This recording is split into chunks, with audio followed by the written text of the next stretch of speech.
It's interesting when you talk about inflation and the perception of inflation. At the braai or at the campfire, you always get people complaining about high inflation.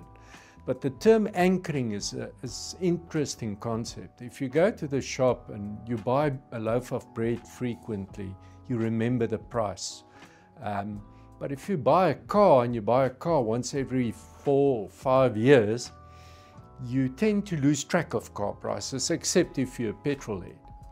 And that's quite often the case in the concept of inflation, is that people get used to stuff they buy frequently, and then when they buy something ad hoc and the price is out of kilter, they would just explode and say, it's incredible how prices have increased.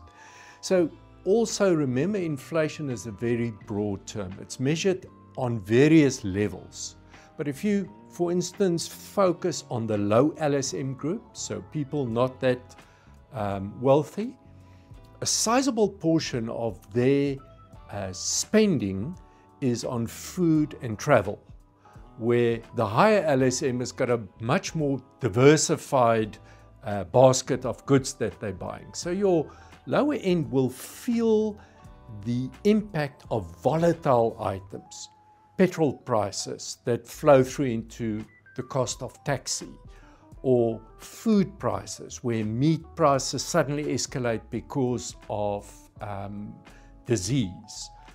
And for them, the impact is huge. It might be temporary, there for a couple of months, and then it normalizes, but that's what they remember. So high inflation, is it fact or fiction?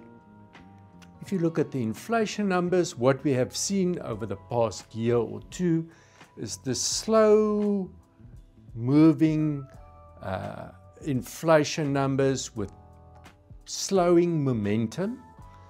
So am I experiencing sudden boost of prices? Yes. Is it across my basket? No, because the broad basket tells us inflation is just about 3%, but there are components like meat prices that is heavily elevated.